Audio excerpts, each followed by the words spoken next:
আসসালামু আলাইকুম। আজকে আমাদের সমাজের একটা অধপতনের গল্প বলবো। গল্প না, সত্য কাহিনী। বিয়ে নিয়ে বর্তমান সমাজে যদি বিয়েটা ফরজ না হতো বা বিশেষ একান্ত প্রয়োজন না হতো, তাহলে বর্তমান সমাজে মানুষ বিয়ে করতোই না। বিশেষ করে যুবকেরা বিয়েই করতো না। ঘটনাটা হলো, আমার একটা ফ্রেন্ড আছে, একসাথে পড়াশোনা করেছি।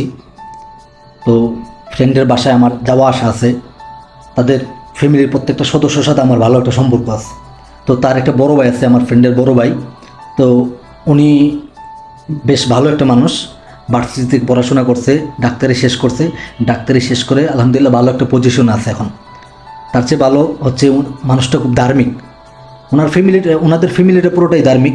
আর ওই মানুষটাও ধার্মিক, নামাজ রোজা সম্পূর্ণ মেনে চলার চেষ্টা করে, ধার্মিক যে বিষয়গুলো, দিনের বিষয়গুলো মেনে চলার চেষ্টা করে। তো ওনার ফ্যামিলি গত বছর ওনাকে বিয়ে করাইছে, ভালো একটা ফ্যামিলির ভালো একটা মেয়ে দেখে। প্রায় 10 থেকে 15 লাখ টাকা খরচ করে বিয়ে করাইছে। আমিও সেই বিয়েতে ছিলাম। তো বিয়ে 1 বছর হয়ে গেছে, তারা সংসার করতেছে। তো কিছুদিন আগে ওনার ওয়াইফ ওনার বাবার বাড়ি গেছে, যাওয়ার পর আর উনি আসতেছে না। তো যখন আসতেছে না বারবার বলার পরও, তখন ওনাকে যখন বারবার চাপ দেওয়া হচ্ছে, তখন উনি বলে যে উনি আর এই সংসারটা করবে না। অর্থাৎ আমার ফ্রেন্ডের যে বড় ভাই, ওনার সাথে আর থাকতে চাচ্ছে না। উনি এই হাজব্যান্ডের সাথে সংসারটা করতে চাচ্ছে না। তো ওনাকে যখন বারবার বলা হলো কেন করতে চাচ্ছে না, সে নানান যৌক্তিক কারণ দেখাইছে, যেগুলা কারণগুলো অযৌক্তিক, কোনো বিশেষ কোনো কারণ নেই।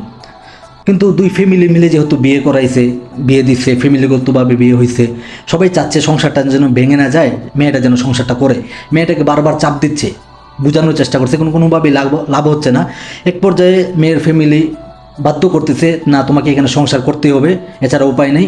মোটামুটি তাদের ফ্যামিলিও বুঝতে পারছে এই ফ্যামিলিটা ভালো, মেয়েটা হয়তো পাগলামি করতেছে। যখন অনেক প্রেশার দিচ্ছে মেয়েটাকে, তখন মেয়েটা বলল যে না, সে সংসারটা করতেই পারবে না, কারণ তার অন্য একটা ছেলের সাথে অ্যাফেয়ার আছে। তাও এটা এখনকার অ্যাফেয়ার না, অনেক আগের অ্যাফেয়ার, অনেক পুরনো সম্পর্ক। তখন এই কথা যখন প্রকাশ করলো সে, তখন দুই ফ্যামিলি ওনাকে ভালোভাবে চাপ দিল যে কেন, কী হয়েছে, সব কিছু খোলামেলা বলো। তখন সে সব কিছু বললো যে সে যখন ভার্সিটিতে পড়াশোনা করতো, মেয়েটা অনেক শিক্ষিত, সুন্দরীও। তো ভার্সিটি যখন পড়াশোনা করতো, সম্ভবত সে ভার্সিটির মেসে অথবা হোস্টেলে থেকে পড়াশোনা করেছে, তখন তার একটা ছেলের সাথে সম্পর্ক হয়, প্রেমের সম্পর্ক। তখন তারা একে অপরকে পছন্দ করে বিয়ে করে, কিন্তু তারা এই চুক্তিতে বিয়ে করে যে বিয়েটা গোপন রাখবে, কাউকে জানাবে না। তারা বিয়ে করছে একে অপরের সাথে সুন্দর মুহূর্ত কাটানোর জন্য, একান্ত সময় পার করার জন্য। কিন্তু তারা যখন পড়ালেখা শেষ করবে, ইস্টাবলিশড হবে, তখন তারা এটা প্রকাশ করবে। এর আগে তারা বিয়ের বিষয়ে কাউকে জানাবে না। এইভাবে তারা বিয়ে করছে, দীর্ঘ সময় ছিল, স্বামী স্ত্রীর মতন একসাথে থাকছে। পরবর্তীতে হয়তো ওই ছেলেটার সাথে মেয়েটার একটা না কোনো সমস্যা হয়েছে, ঝামেলা হয়েছে, মান অভিমান হতে পারে, ঝগড়া হয়েছে স্বামী হাজব্যান্ডের সাথে। তারা মান অভিমান করে একে অপরের থেকে আলাদা হয়ে গেছে, ডিভোর্স নিয়ে নিছে। ডিভোর্স নিয়ে মেয়েটার ফ্যামিলিতে চলে আসছে, ছেলেটার মতন চলে গেছে। তারপরে যেটা, ওই যে মেয়ে তার ফ্যামিলির পছন্দ মতো বিয়ে করছে, আর আমার ফ্রেন্ডের যে বড় ভাই, সেও তো তার ফ্যামিলির পছন্দ মতো বিয়ে করছে। দুই ফ্যামিলির পছন্দে বিয়ে হয়েছে। এই যে 1 বছর সংসার করার পর এখন সে বলতেছে তার ওই পুরনো প্রেমিকের সাথে কয়েকদিন ধরে তার দেখা হচ্ছে, মানে সাক্ষাৎ হচ্ছে, কথাবার্তা হচ্ছে। সে ভালো একটা পজিশন আছে, ভালো একটা জব করতেছে, ভালো টাকা পয়সার মালিকও হয়ে গেছে। সে চাচ্ছে, ওই ছেলেটা চাচ্ছে সে যেন তার কাছে ফিরে যায়, আর সেও চাইতেছে ওই ছেলেটার কাছে ফিরে যাইতে। এই জন্য সে এই সংসারটা করতে পারবে না। এটা হচ্ছে আমাদের সমাজের অবস্থা। এই যে এই কাজটা এই মেয়েটা করলো, বা এরকম কাজ তো আমাদের সমাজে অহরহ হচ্ছে। এখন যে কাজটা করলো, একটা মানুষকে ধোঁকা দিল, বা এটা শুধু একটা মানুষকে না, একটা ফ্যামিলিকে, পুরো ফ্যামিলি সবাইকে ধোঁকা দিল, সবার সাথে বেইমানি করলো। এটা এই ছেলেটার দোষটা কি, লোকটার দোষটা কি? আমি যখন ওই ভাইয়াটার সাথে কথা বলছিলাম, ভাইয়াটা আমাকে বলছিলাম, আমি ওনার কথা তার বুঝতে অনেক কষ্ট পেয়েছে। আসলে উনি বলতেছিল, ভাই দেখেন, আমি জীবনে কোনো মেয়ের সাথে কোনো সম্পর্কে জড়াই নাই, কোনো মেয়ের সাথে কোনো দিন মানে এইসব সম্পর্কে ইচ্ছা করে কথাও বলি নাই। আমি সবসময় আমার নিজের মতন করে চলাফেরা করছি। কিন্তু আমার কপালে এরকম একটা মানুষ আসলো, আমি কি দোষ করছি? আমার দোষটা কি? হ্যাঁ, আমি কী অপরাধ করছি? আমার সাথে এরকম বেইমানিটা করলো, আমাকে এইভাবে ধোঁকা দিল। শুধু আমাকে না, আমার ফ্যামিলির সবাইকে ধোঁকা দিছে। ওনার ফ্যামিলির সবারও মন ভেঙে গেছে বিষয়টা শুনে। তো এটা খারাপ লাগারই বিষয়। তো এই যে এই কাজটা আপনি করলেন, বা এই কাজ যারা করেন, বললেন তো যেই মানুষটাকে আপনি ধোঁকা দিচ্ছেন বা যেই মানুষটার সাথে আপনি লাস্ট পর্যায়ে গিয়ে বেইমানি করতেছেন, এই মানুষটার কী দোষ? তারা হয়তো জীবনে কোনো মেয়ের সাথে কথাও বলে নাই, বা যেই ছেলেটা হয়তো কোনোদিন মেয়ের সাথে কোনো কথা বলে নাই।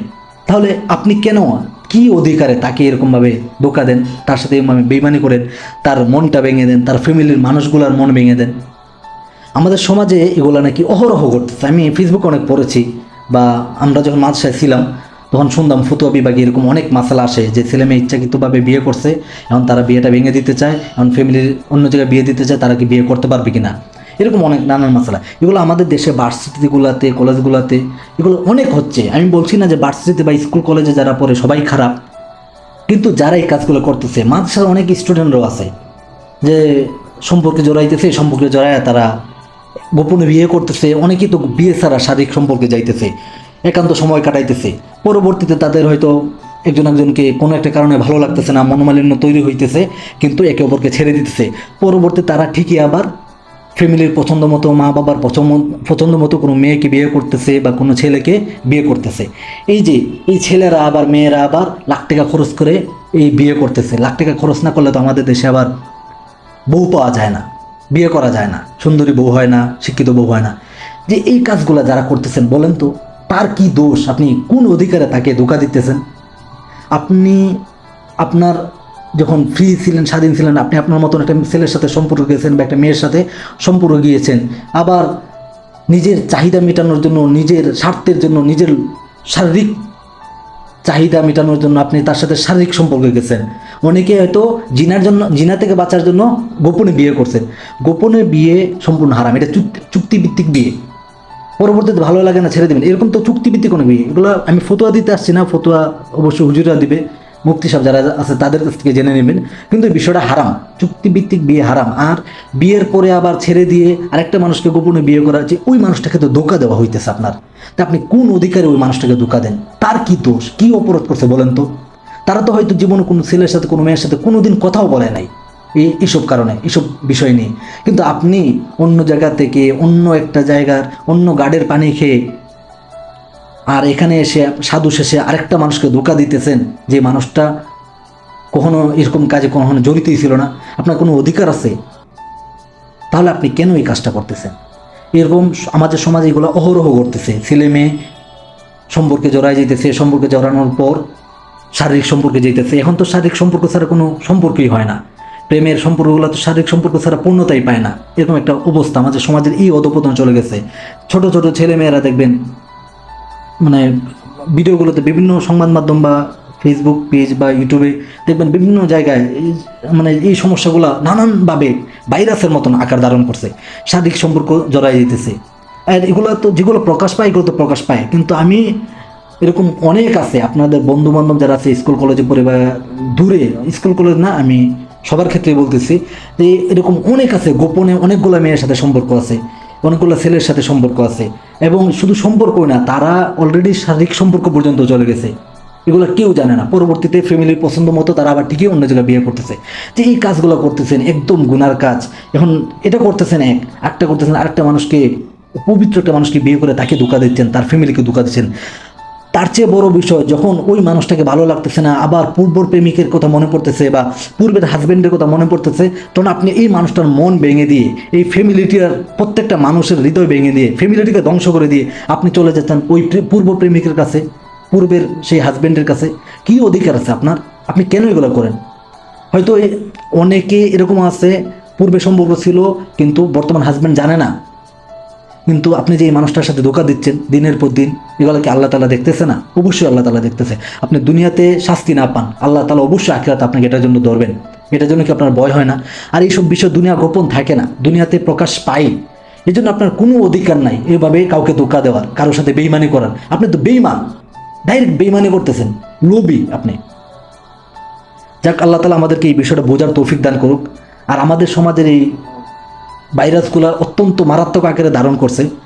আপনার ফ্যামিলিকে যদি আপনি বুঝিয়ে বা তার ফ্যামিলিকে যদি বুঝিয়ে আপনারা একটা পবিত্র সম্পর্কে যেতে পারেন, তাহলে তো তা আর আপনাদেরকে অবৈধ সম্পর্ক করার প্রয়োজন পড়তেছে না, গুনার কাজও জড়িত হওয়া লাগতেছে না। এই জন্য যারা এই কাজগুলো করতেছেন, এগুলো অবশ্যই ভুল করতেছেন, এই পথটা থেকে অবশ্যই ফিরে আসেন। আল্লাহ তাআলা আপনাদের মাফ করুক, বোঝার তৌফিক দান করুক। আর যারা এসব কাজে হয়ে গেছে, ধোঁকা দিতেছেন তারা আল্লাহ তাআলার কাছে মাপ চেয়ে নিন। আল্লাহ তাআলা যেন আপনাদেরকে মাফ করে দেয়, আমাদেরকে বুঝার তৌফিক দান করুন।